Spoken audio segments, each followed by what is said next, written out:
Welcome back. Today we are joined by Dr. Ron Paul. Selamat datang kembali. Hari ini kita ditemani oleh Dr. Ron Paul, mantan anggota DPR dari Texas, yang mencalonkan diri sebagai Presiden Amerika Serikat pada tahun 1998, 2008, dan 2012, serta dikenal sebagai pendukung pemerintahan terbatas, kebijakan luar negeri non-intervensi, uang yang sehat, dan kebebasan sipil. Terima kasih banyak telah hadir dalam program ini. Saya resmi menjadi pengunjung bersama Stambard dan selamat Anda Stewart Beans Embrace dan. Baik, Glenn. Senang sekali bikin di program Anda. Ya, saya merasa bahwa sebagian besar, jika tidak semua, hal yang telah Anda peringatkan selama bertahun-tahun, kini sudah jelas bagi semua orang. Kebijakan moneter yang tak terkendali, penurunan kebebasan sipil, dan tentu saja militer yang terlalu terbebani dan kelelahan. Tapi ketika Anda melihat dunia saat ini, apa yang paling membuat Anda khawatir?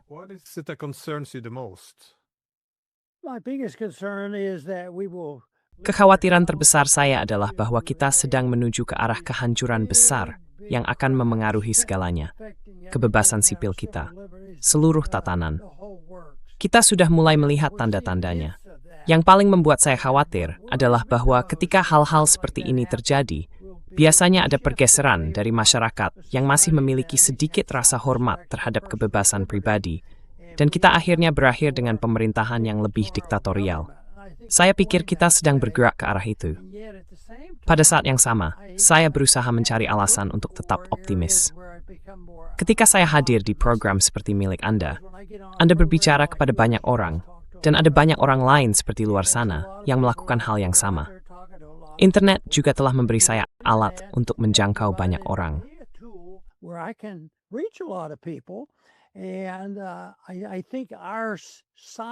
Saya pikir pihak kita dalam debat ini jauh lebih hadir daripada yang kita sadari, karena dengan semua iklan dan informasi di internet, seolah-olah kita hampir tidak ada.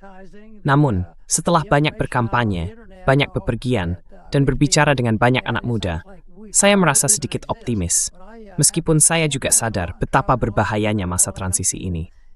Saya khawatir tentang ledakan kehancuran, terus terang saja, yang dibicarakan oleh Mises. Hal itu bisa memberi peluang bagi pihak oposisi untuk mengambil alih pemerintahan kita. Dan saya takut sebagian dari itu sudah terjadi. Tapi pada saat yang sama, saya masih melihat beberapa hal positif yang membuat saya bersemangat.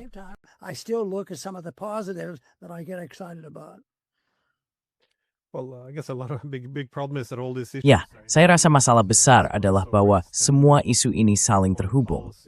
Begitu kebijakan luar negeri terlalu meluas, hal itu menimbulkan masalah ekonomi, yang kemudian berdampak negatif pada kebebasan sipil. Anda telah lama menjadi pengkritik Federal Reserve, tetapi menurut pandangan Anda, apa bahaya terbesar dari sistem moneter saat ini bagi perekonomian AS?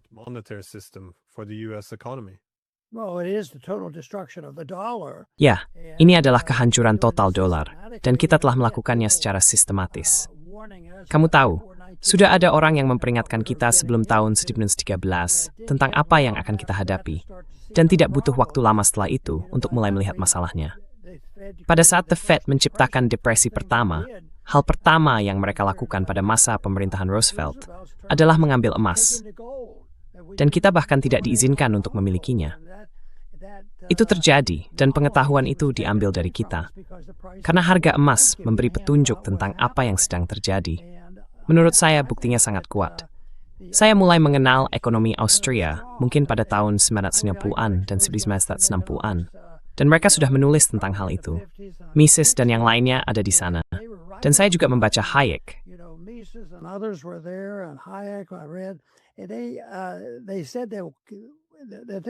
Mereka bilang ini berantakan, dan bahwa Bretton Woods tidak dapat dijalankan. Henry Hazlitt mengatakan hal itu pada hari mereka mencoba mengaturnya, dan, kamu tahu, semuanya berantakan. Jadi pada 15 Juli 1971, hal itu benar-benar terasa penting, kamu tahu. Meskipun saya sudah memperkirakan hal itu akan terjadi, tetap saja cukup mengejutkan ketika benar-benar terjadi. Saya ingat mendengarkan laporan langsung Nixon pada Minggu malam, dan sejak saat itu, saya memutuskan bahwa topik yang menarik. Sebenarnya, cukup penting. Saya menikmati membahasnya, mulai berbicara tentangnya, Dan sebelum saya menyadarinya, hal itu membawa saya ke semacam karier politik, yang sebenarnya hanyalah sarana bagi saya untuk menarik perhatian orang dari apa yang kita lakukan terhadap sistem moneter kita.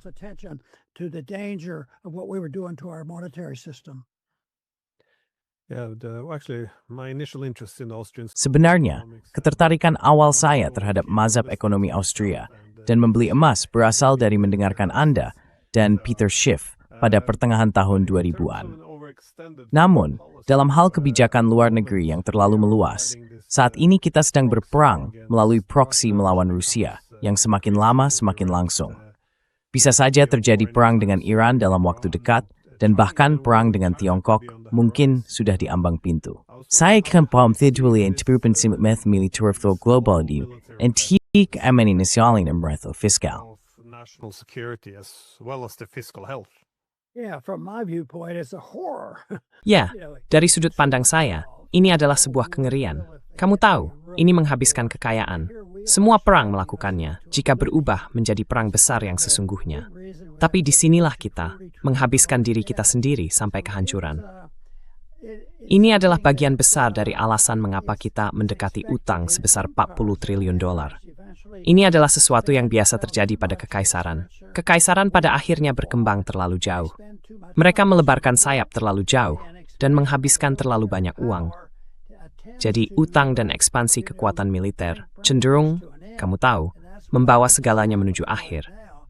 Dan itulah yang saya pikir sedang terjadi sekarang. Tapi hari ketika itu berakhir, ya, tidak ada yang tahu hari pasti ketika kita akan memulihkan, kamu tahu, emas di negara ini lagi. Tapi itu terjadi setelah runtuhnya Bretton Woods, dan kita diizinkan memiliki emas lagi, yang menurut saya sangat positif.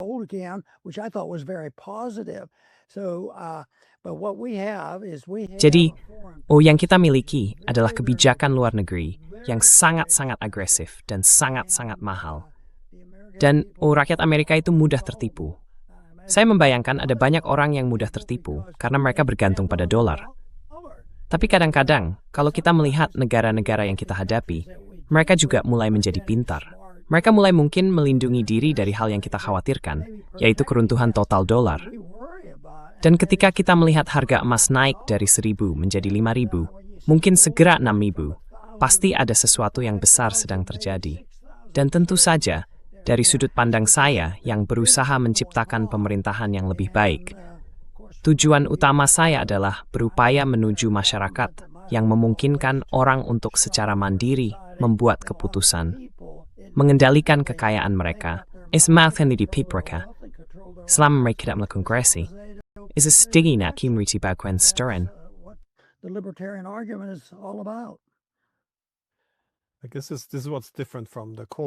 Saya rasa inilah yang membedakan situasi ini dari Perang Dingin.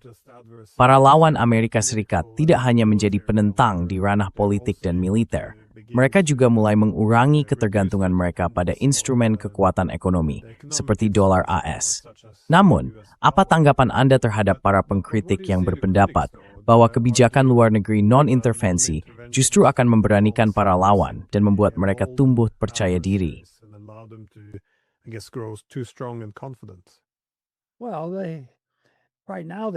Ya, saat ini mereka benar-benar mengabaikan saya. Dan mereka umumnya juga mengabaikan saya ketika saya masih di Kongres. Tetapi di balik semua itu, saya pikir kita sedang mendapatkan kemajuan. Kekaisaran harus dipertahankan dengan kebohongan, karena kebenaran menjadi pengkhianatan di dalam kekaisaran. Kekaisaran harus ada, ia selalu harus berkembang. Dan sekarang, kita menghadapi hal gila ini. Anggaran militer kita sudah mencapai 1 triliun dolar, dan mereka mengklaim akan meningkatkannya sebesar 50% lagi, dan menambah 500 miliar dolar. Mereka gelisah, sepanas mungkin, karena mereka terintimidasi oleh kenyataan bahwa mereka tahu mereka tidak bisa bersaing dengan pasar bebas. Dan jika mereka menyerah pada kekaisaran mereka, pasar mungkin akan merayap masuk. Jadi bagi saya, solusinya adalah lebih banyak kebebasan, lebih sedikit pemerintahan. Itu gambaran besarnya, dan memang sulit. Saya tidak pikir itu semedis pemerintah.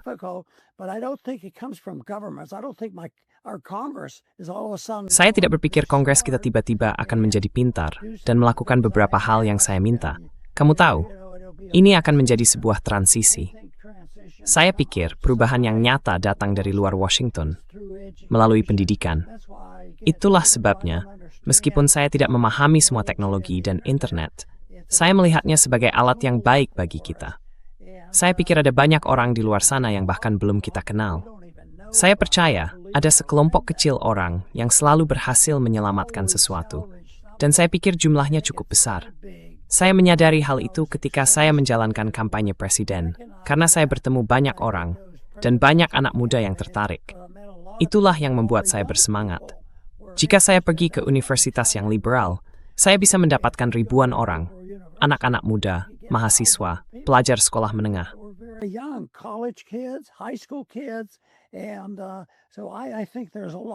Saya pikir ada banyak hal yang positif. Tapi tentu saja, ini adalah bagian dari seluruh sejarah. Selalu ada persaingan. Saat ini, pertarungannya adalah antara para otoritarian yang ingin mempertahankan kekuasaan mereka, dan mereka melakukannya dengan berbohong, serta berusaha memperluas kekaisaran mereka. Namun saya pikir kekaisaran itu sangat rapuh, dan nilai dolar mencerminkan hal itu. Selama kita bisa melihatnya, kita akan terus bergerak ke arah tersebut.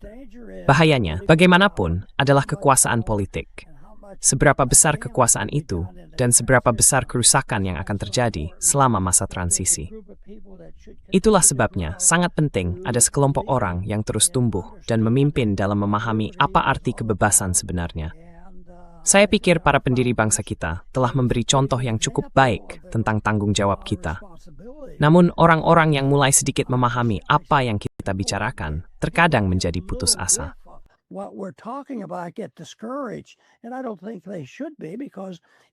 Dan saya tidak berpikir karena begitu.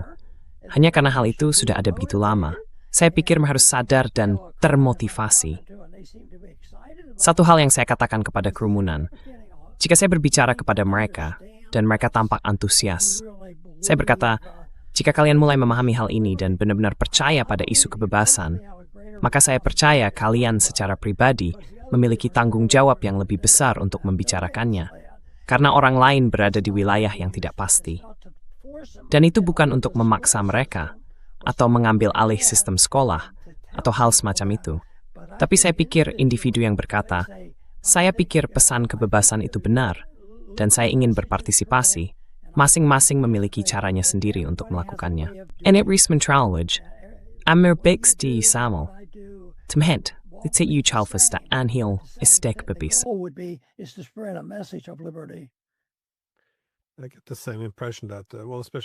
Saya mendapat kesan yang sama, terutama di kalangan anak muda, bahwa mereka menyadari keadaan tidak berjalan ke arah yang benar.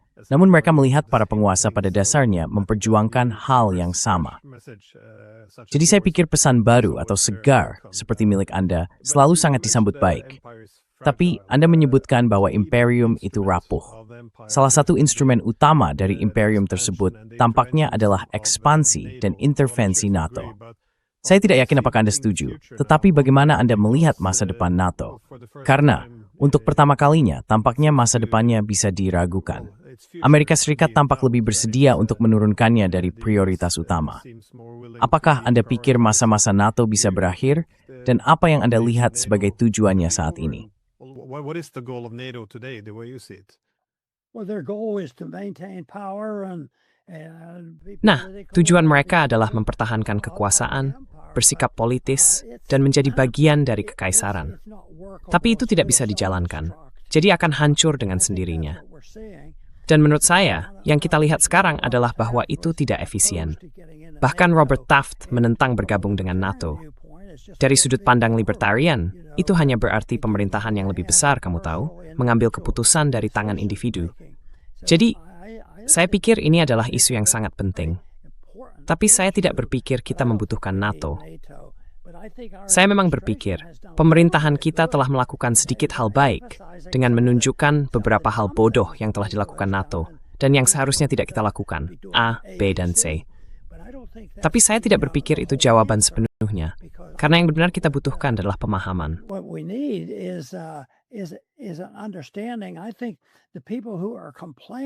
Saya pikir orang-orang yang mengeluh, kaum neokonservatif yang hari ini mengeluh tentang beberapa hal di NATO atau di pemerintahan kita, mereka hanya ingin mengendalikan segalanya sendiri.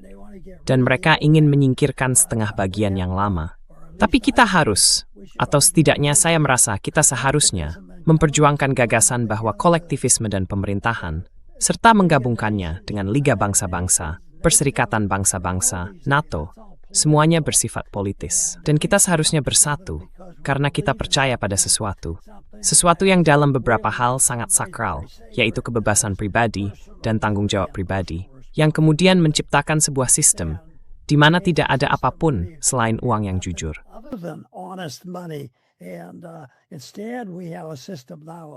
Sebaliknya, sekarang kita memiliki sistem nihilisme.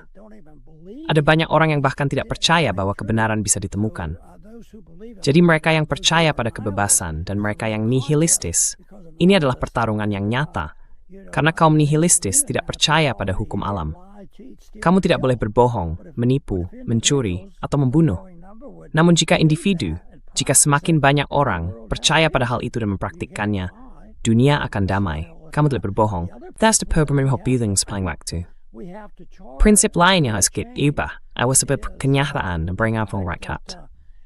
Kebanyakan orang tahu bahwa kita sebagai individu itu seharusnya berping, menipu, mencuri, dan bunuh. Itu berusaha menanduri telah hint.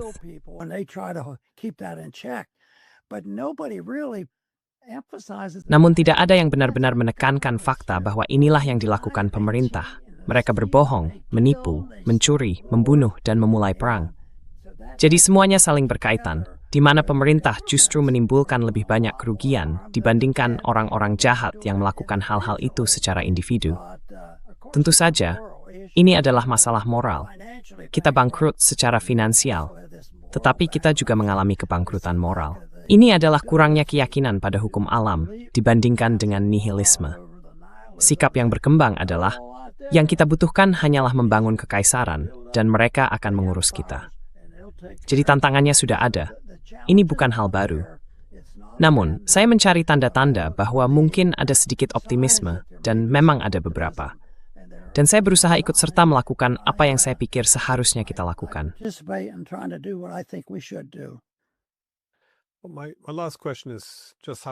Pertanyaan terakhir saya adalah bagaimana Anda menilai kinerja pemerintahan Trump?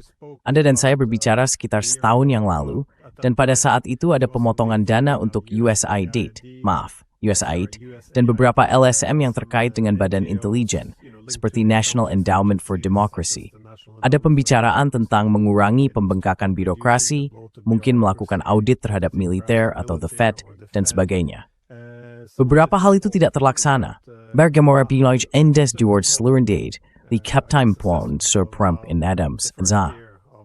The second Trump administration. Saya rasa ada lebih banyak pembicaraan daripada tindakan, dan tindakannya belum menyelesaikan masalah. Itu saja sebenarnya. Banyak hal telah dikatakan, terutama tentang apa yang seharusnya kita lakukan, seperti melakukan penghematan.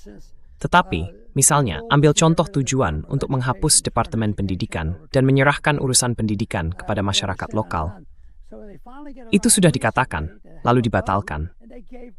Akhirnya baru-baru ini, mereka mengadakan pemungutan suara dan malah memberikan lebih banyak dana kepada Departemen Pendidikan. Jadi sebenarnya tidak ada yang benar-benar berubah. Dan saya pikir ada beberapa orang, tentu saja banyak orang, yang masih bertekad dan berniat baik. Tapi meskipun niatnya baik, tetap saja tidak berhasil. Kita belum melakukan penghematan.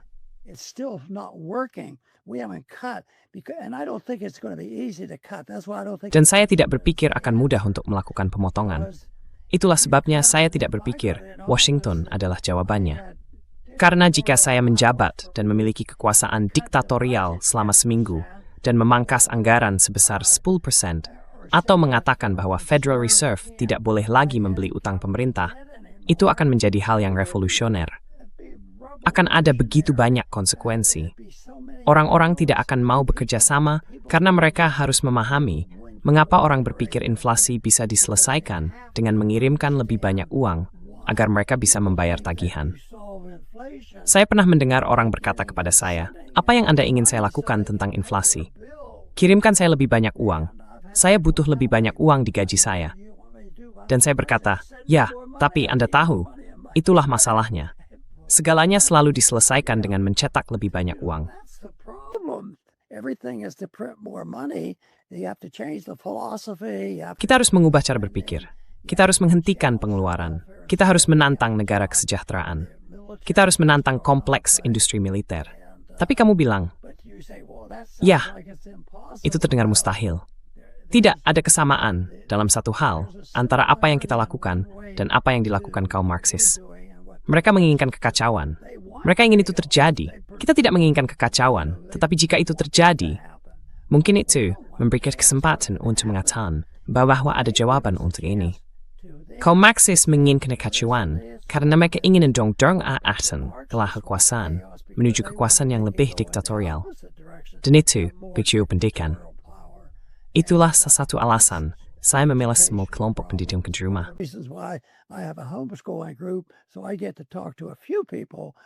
Jadi saya akan berbicara dengan beberapa orang, tapi topiknya akan tentang pendidikan. Saya senang berbicara dengan orang seperti Anda, dan saya sama sekali tidak tahu.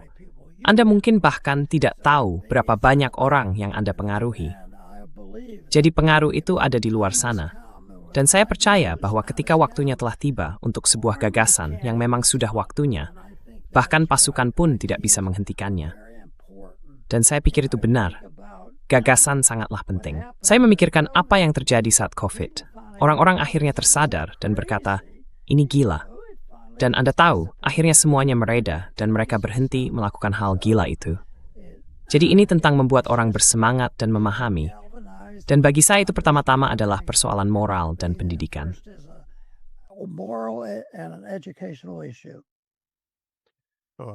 Saya sangat setuju bahwa gagasan bisa sangat kuat. Gagasan politik Anda terus mendapatkan banyak popularitas. Dan saya juga senang melihat putra Anda, Senator Rand Paul, melanjutkan warisan Anda dalam mempromosikan akal sehat, bisa dibilang begitu. Hal itu memberi saya sedikit harapan. Jadi, terima kasih banyak atas waktu dan kerja keras Anda. Step, Teresa, Tamon Kazoth,